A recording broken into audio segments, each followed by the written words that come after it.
Hey, welcome to the Trail Life Living Room of Leadership. The inflatables of influence, the couches of conviction. I am Kelly Love. I'm your host, along with Roy Baldwin. Down at the end, we're just here, kind of. I would call it the pre-show. It is of the 1613. I know pastors are in a room meeting somewhere right now. They are really super excited about 5,000 dudes here to worship, praise Jesus, learn about what godly masculinity is. Really, here's some fantastic speakers. We're going to be live streaming all weekend long. This afternoon and all day tomorrow. You know, I was just thinking, I don't think I've seen this amount of men in a place since Promise Keepers. Like 5,000 men gathering together like this is pretty remarkable.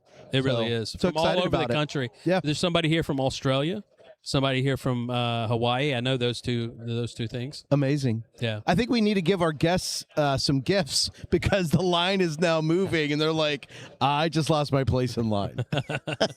It's all right. You'll be last in. The last Just shall fine. be first. That's right. There we go. That's There we right. go. That's right. So tell us who we got here on the couches of conviction. I'm Joe Cottrill out of West Virginia. Awesome. And I'm Jared Cabe, Central Illinois. All right. Fantastic. Cool. Fun fact about Joe is you're a troop master in trail life.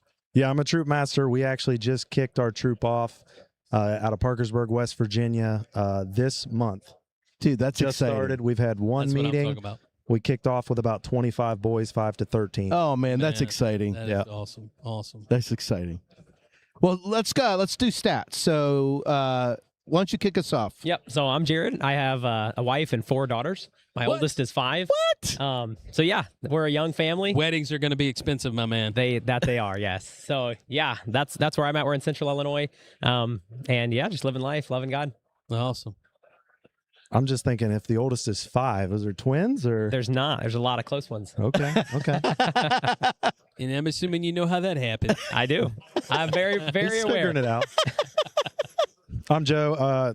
So I've been married 10 years, and I've got 3 kids, 9-year-old boy, 7-year-old girl, 2.5 boy. Awesome. That's awesome, man. You guys don't even look that old. It just means we're getting older. Appreciate it. Dude. Yeah. Seriously. So what brings you to the 1613 conference? What are you guys really hoping to get out of the next couple of days? Yeah. For me, it's just coming. So I came with some family here with some brothers, with my dad, just growing, learning. As I say, we're just a young family, and anytime we get a chance to be around other men and be around other godly people, it's always a good experience. You know, different iron sharpens iron conferences. Anytime you can get a lot of men together, I think there's something that happens, that you can really get with that you can with other men that you can't in other places. I think it's really encouraging. And knowing that, you're not alone in family and life, whatever it is, that you're with others and there's other people in it with you. And there's always a lot to learn. And so it's good. Mm-hmm. Man, I tell you what I'm excited about. I'm really excited about 5,000 men singing together. For sure. If you've ever been in a room with just all men singing, it is one of the most spectacular, meaningful, It is. important things that could happen in our culture, in our world, biblically. There's moments like this in those times when 5,000 men will be worshiping Jesus, that I say, we're going to be all right. The world's going to – I don't know how true that is, but in those moments I Right. feel it. Right. Yeah, no doubt. Yeah. Go ahead, Joe. Yeah, so I knew nothing about the conference, and my buddy over here invited me to come check it out. And I just like the idea of kind of everything he said, but having this amount of men in one place, seeing that there really is Right. a remnant of men that are willing to stand up and do what it takes, but also just taking this seriously.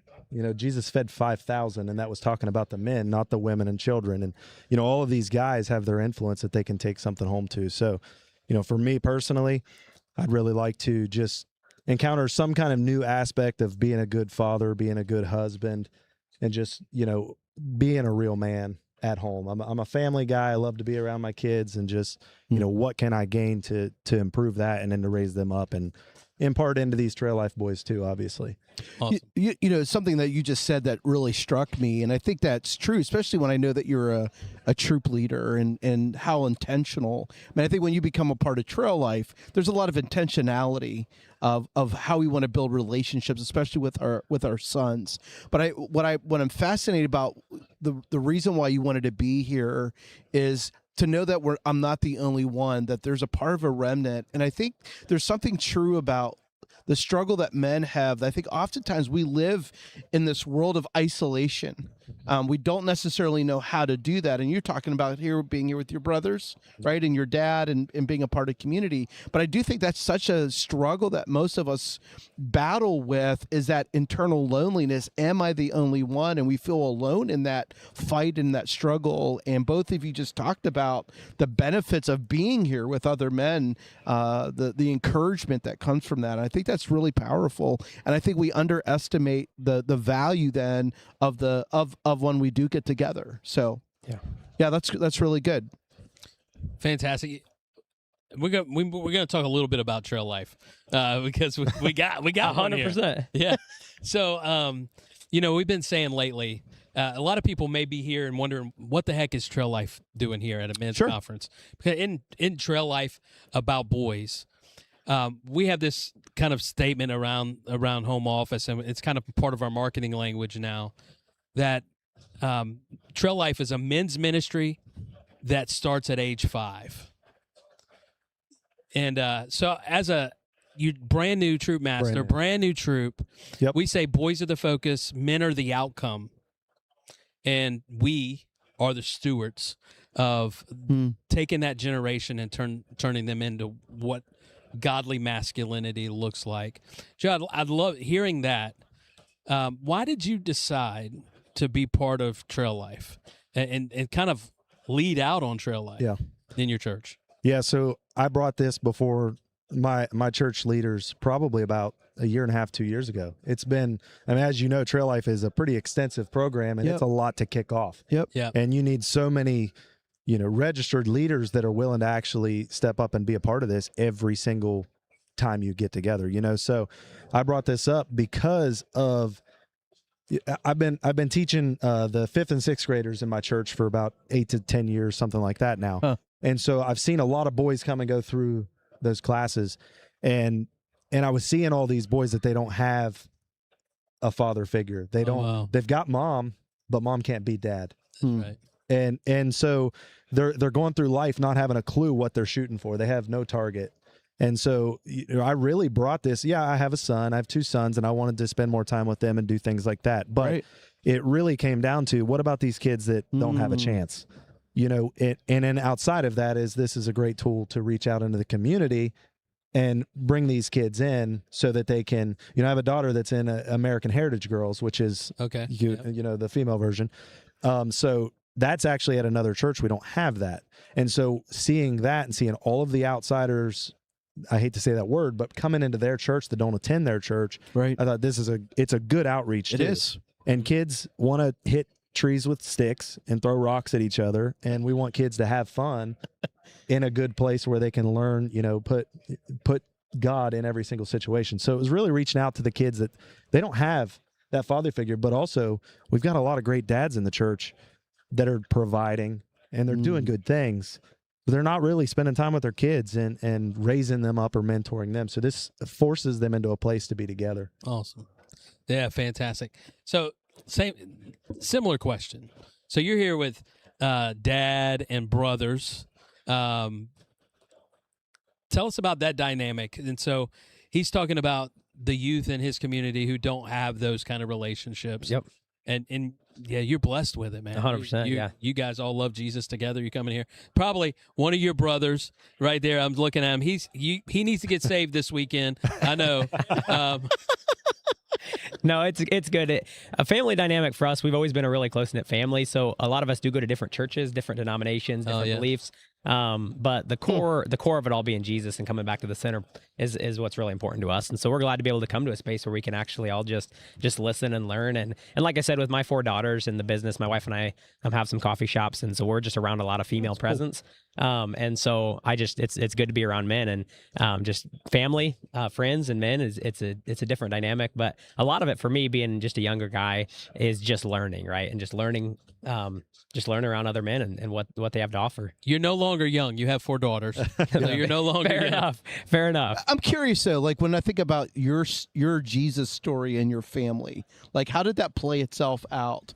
Like why is Jesus or why is God so important to you and your family? Yeah, I mean, I think all the way back to my grandparents, but my parents as well. We grew up in church. We went to church every Sunday. It was just always what we did is baked into us from a young age, and it's something I'm very grateful for that so many do not actually have, obviously. And it changes who you are short term and long term, and then sets us up. Thankfully, sets us up in a good position to be able to teach our kids, hopefully, that same way. Right, because now you want generational. Yeah, you want to pass that blessing. 100%. Yeah, and so that's what it's all about. So yeah, thankful for all the way back to, like I say, to my grandparents, and then my parents, and now hopefully us to our kids, the same thing, passing that heritage down. I'm putting 2 and 2 together now. I just, when I said you have 4 daughters, you're not no longer a young man. You're here to get a shot of testosterone, right? 100%. Yeah, that's exactly right. That's exactly so right. Yeah, I need that. Good. Yes. So really quick, we'll wrap up because you guys are missing the show right now. So and thank you guys for being here, absolutely. and being willing to sit down on a moment's notice. We want you to finish up with 45, 60 seconds. Your message to the world, and I want to kind of specify who the world I'm talking. I want you to talk to just guys who are kind of in your peer circle. Maybe they're new in the church. Maybe they've been in the church their whole life. Whoever God lays on your heart, put a friend's name in your mind and speak to him as you would speak to a general audience. Does that make sense? Yeah. You first. He said, yeah.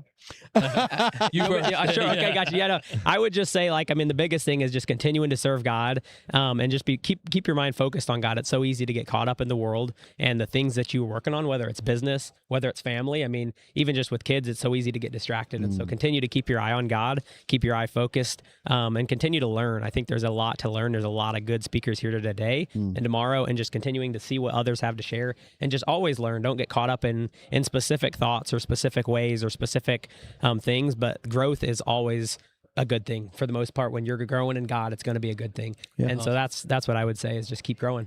Yeah, that's good. Praise God. Yeah, and I'd say that everything he said is perfect, but I want to say that complacency kills a lot of people. Yep.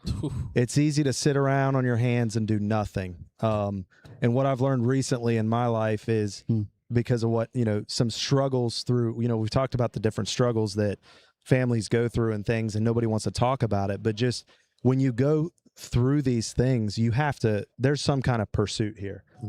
I have to pursue my wife like I did when I wanted to win her to begin, right? And then your kids, you have to pursue that relationship or you're going nowhere. Okay, somebody's going to raise your kids, and are you going to do that, or are you going to let the world do that?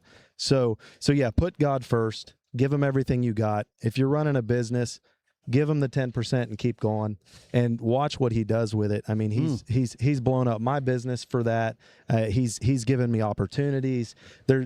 You just can't argue with what the Bible tells you to do. All I would say is just find some promises in there, give it a shot, and you'll never see somebody that actually tries it says it didn't work for me. Man, I'm fired up. Reminds me. I am too. Both of you. Like you guys speak with conviction, man. I love it. It reminds me of an old quote I heard a pastor say one time: "Your arms are too short to box with God, playa."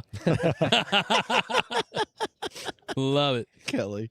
All right. Well, thank you guys, and we're gonna have a lot more of these kinds of conversations over the next couple of days, and so check out our live streams and get to hear from other guys just about the impact that God has had on their life. And hopefully it's an encouragement to you as well. So we'll be back.